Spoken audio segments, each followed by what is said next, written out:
Elroy Mix. Ayun, so pwede pala yung bisikleta.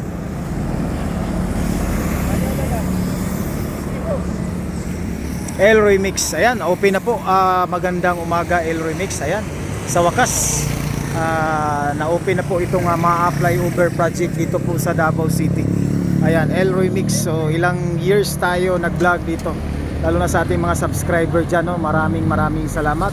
At ito po ay talagang madadaan, no? Lalo na sa ating mga para hamloy na po, diretso na sa ating mga biyahero, motorista at saka mga driver. Ayan, ito na po sa mga andyan sa mga karatig probinsya. Ito po yung update dito sa may Davao City ma-apply over junction, no? Itong 5 years in the making itong project na ito, ma-apply over. So ayan mga kapatid, no, Elroy Mix, ka-Elroy Mix dyan, no? So tuloy-tuloy pa rin ang pag-update dito sa baba. Dito sa baba hindi pa natapos. So ito muna, 4 lanes po ito. Kita natin talagang laking ginhawa po at tulong sa ating mga motorista, driver. Talagang diretso na po ang biyahe from south to northbound Elroy Mix. So ayan, nakita natin talagang mga 6 AM po ito kanina na open. Now with the DPWH. Ayan. So ngayon lang tayo nakapag kasi nandun tayo sa first channel natin. But kung gusto nyo tumingin sa first channel natin sa Royal Peak, andun po yung kanina yung mga kaganapan. So ngayon ko lang kasi isang kamay lang tayo. So pasensya na po na late, pero at least nakapag-update po tayo Elroy Mix. So tingin na lang po kayo dun sa ating isang YouTube channel, Royal Peak.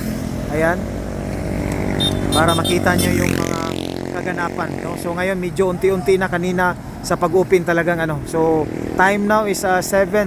So iwan lang natin ito pag 8, no? Obserbahan na lang natin ito lalo na sa mga peak hours, 3 PM ganun. Talagang iyon ang natin i-update natin dito ang takbo ng daloy. Pero sa ngayon so far talagang napaka diretso na po yung takbo, no, ng dito. So yun, dito sa baba naman din dito, no. So ayan, ito na po. So Elroy Mix, magandang umaga sa inyong lahat dyan. Ayan.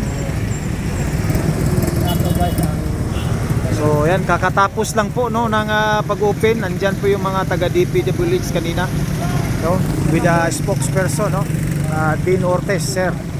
Ayan, so ito na po, hamloy na ang diretso na gyud. So excited na tayo. So ito na po. So medyo sa kabila talaga, from to south, so sa kabilang lane talagang medyo mangilan-ilan lang po yung sasakyan. Ang dito po mas marami yung papunta ng northbound, papunta po ng Panakan Airport, Tibong po. So doon sa kabilang lane, Elroy Mix papunta ng Digos, Toril, Jinsan. So medyo kanina na obserbahan natin sa pag-open, ito po yung mas maraming pangalan dito, mas maraming sasakyan compare mo doon sa kabilang lane. Ayan, Elroy Mix. So maraming salamat sa inyo. Shout out sa ating mga subscriber dyan. Ayan,